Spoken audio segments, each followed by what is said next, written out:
Sila po kuya. Yes po.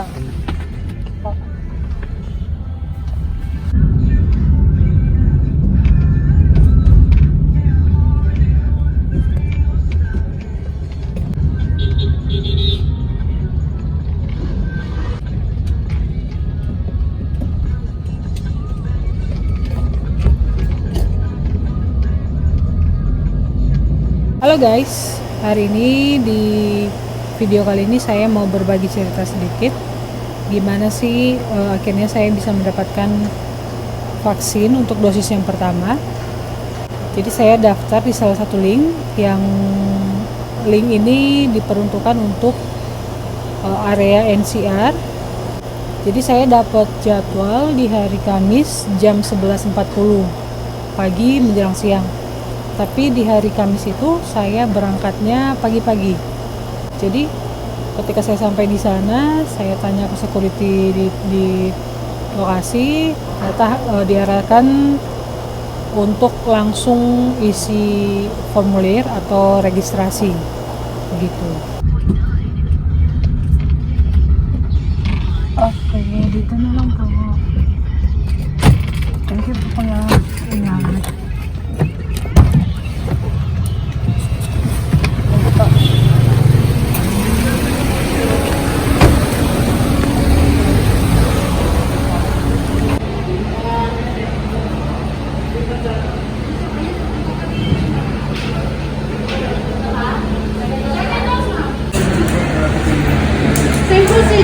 So guys, ini saya sesampai saya harus form dulu untuk vaksin yang pertama. Thank you. Excuse me, sir.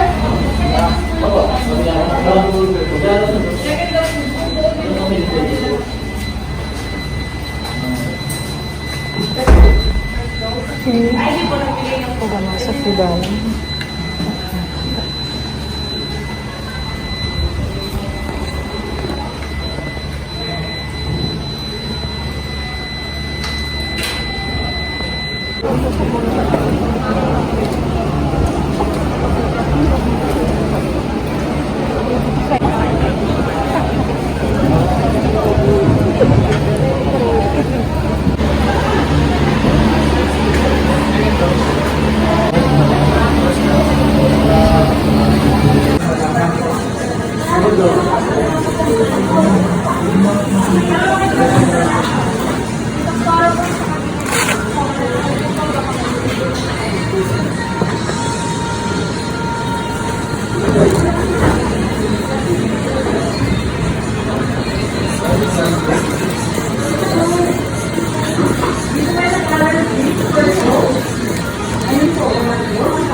Take a deep breath. 1, 2.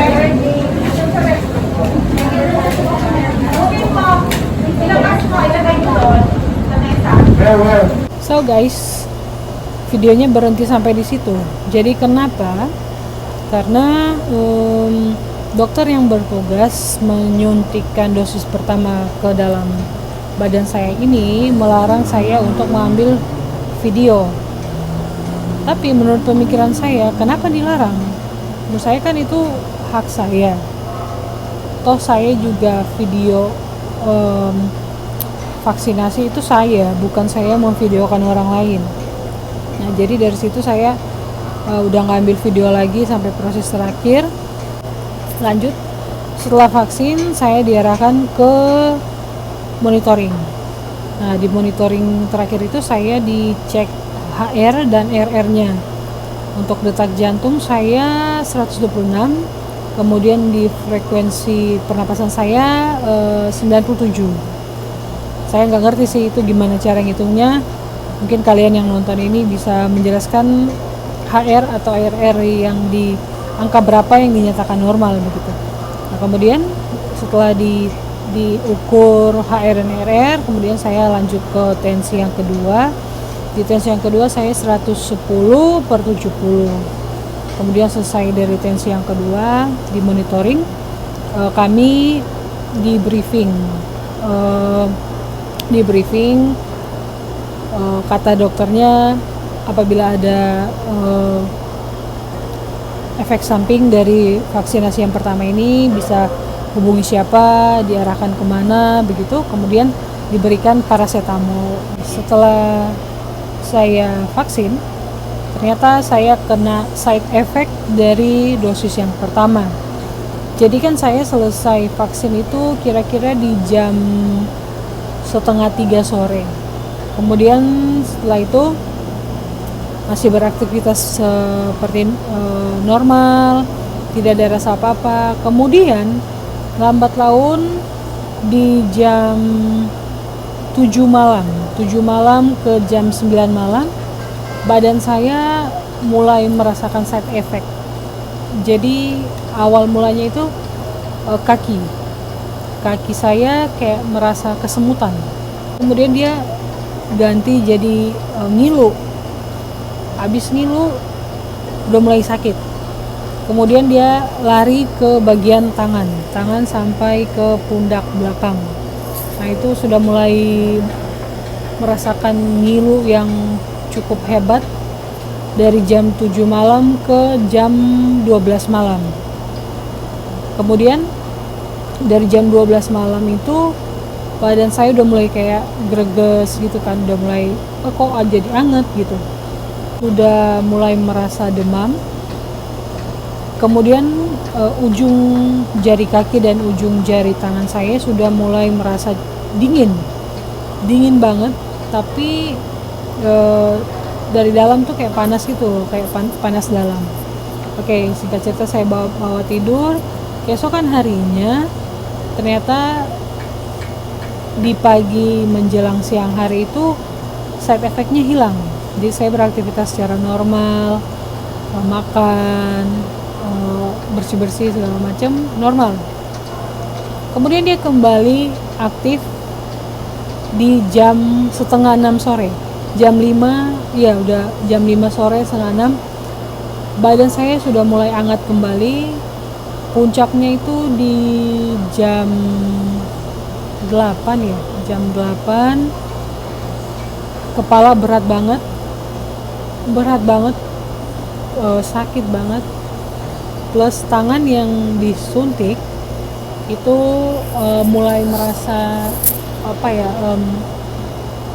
sakit dan membiru. Sekitar area suntik itu membiru, kemudian sakit. Jadi dari sore hari ke malam hari itu, ke subuh, saya panas. Saya lumayan panas, lumayan tinggi panasnya. Akhirnya dari malam itu saya memutuskan untuk minum paracetamol. Kemudian dia berlanjut sampai subuh hari, tapi saya bawa tidur. Kemudian di hari yang ketiga itu sudah mulai berkurang untuk pusingnya, tapi untuk pegal-pegalnya itu masih ada, ngilu-ngilunya badannya itu masih ada, plus tangannya makin berasa sakit. Tapi puji Tuhannya di hari yang ketiga itu panasnya atau demamnya sudah tidak sama dengan hari yang kedua, di mana demamnya tinggi, kemudian ujung jari kaki tangan itu dingin. Nah, puji Tuhannya di hari ketiga udah nggak ada rasa dingin, tapi badan masih hangat, masih suam-suam kuku. Tapi ternyata di hari yang keempat puji Tuhan udah normal, udah nggak ada demam, linu juga udah nggak ada, pegel-pegel udah nggak ada, sakit kepala udah nggak ada. Tapi memang tangan ini masih sakit sampai 1 minggu lebih. Area suntiknya itu masih biru, kemudian masih sakit. Tapi puji Tuhan nafsu makan masih tetap makan, nggak ada yang batuk, pilek, bagaimana. Tapi puji Tuhan untuk dosis yang pertama ini berjalan dengan lancar dan side effect-nya hanya berlangsung 3 hari. So nanti kita ketemu lagi di dosis yang kedua. Jadwalnya saya akan dapat di bulan November. Kenapa di bulan November? Cukup lama memang, karena untuk dosis AstraZeneca ini 2-3 bulan untuk jenjang waktu dari dosis pertama ke dosis yang kedua. Jadi nanti kita ketemu lagi di dosis yang kedua. Terima kasih banyak untuk kalian yang sudah ikutin video ini. Sehat selalu dan we'll see you at the next video. Bye bye.